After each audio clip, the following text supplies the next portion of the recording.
As human settlements continue to increase in population and demand, more individuals are moving into urban environments, drastically degrading the artificial and natural environment.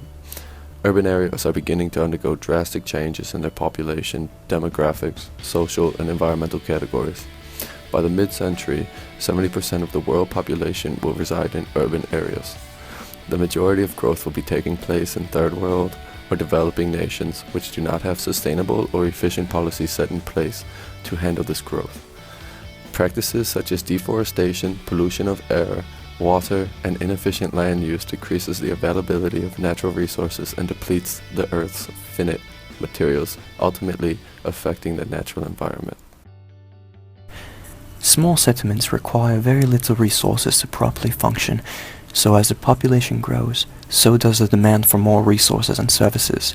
The small amount of individuals requiring goods relieves the drastic strain upon the natural environment, causing ecosystems to remain temporarily stable.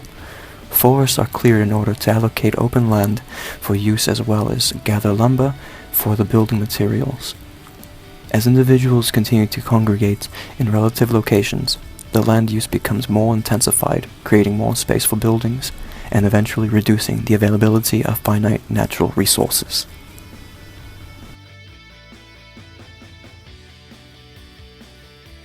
Stage 2. Cities develop. As population continues to grow and technology advances, we see an increase in the use of natural resources and built amenities. Infrastructure such as streets, parks, schools, sewer systems, and health services become necessary for human productivity. The emergence of businesses among different locations drastically incentivizes individuals to move to different cities in search of varying opportunities for employment. Green space is continually destroyed in order to make room for the development and expansion of the central business district and housing for its employees. As cities industrialize, the natural environment becomes strained as resources are constantly being recovered in order to drive economic prosperity. Infrastructure such as roads, streets, public transit, bridges, and railway systems become necessary in order to move goods produced into other communities for sale. Stage 3. Sprawling metropolis. The local built and natural environment becomes stressed by the rapid explosions in population and urban density. Land use becomes an issue that drives cities to become denser and encourages the exploitation and pollution of nearby natural resources. The regulation of natural resources becomes heated and debated upon, causing major conflict among residents. Economies grow and municipal wealth becomes evident, causing migration of people to the already dense urban environment. Migration to denser urban centers further complicates the dilemmas faced by urban areas.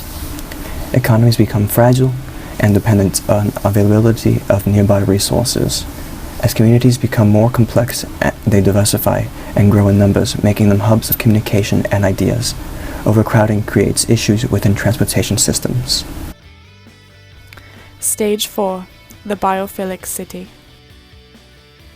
As technology advances, cities are able to mimic nature more closely and design closed-loop systems that are less invasive and harmful to the natural environment. Technology that allows for infrastructure adaptations, such as green roofs and vertical gardens, provide a sustainable alternative to dated drainage systems and industrial agriculture, respectively. In order to take advantage of economies of density, developers construct residential and business units vertically as opposed to horizontally. Cities and their inhabitants learn to adapt to the built environment and ultimately incorporate the natural environment into the city, creating an inviting and livable environment that is healthy to humans.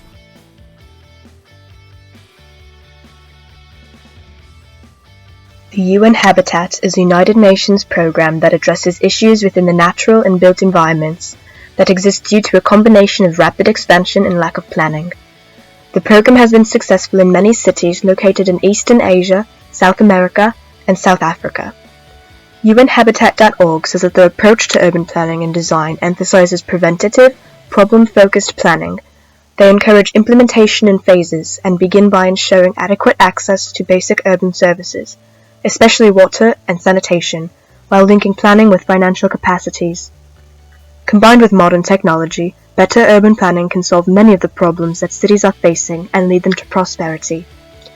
Within the program exists a myriad of focused initiatives that address policy, public space, and community involvement. For example, the Cities and Climate Change Initiative emphasizes good governance, responsibility, leadership, and practical initiatives for local governments, communities, and citizens.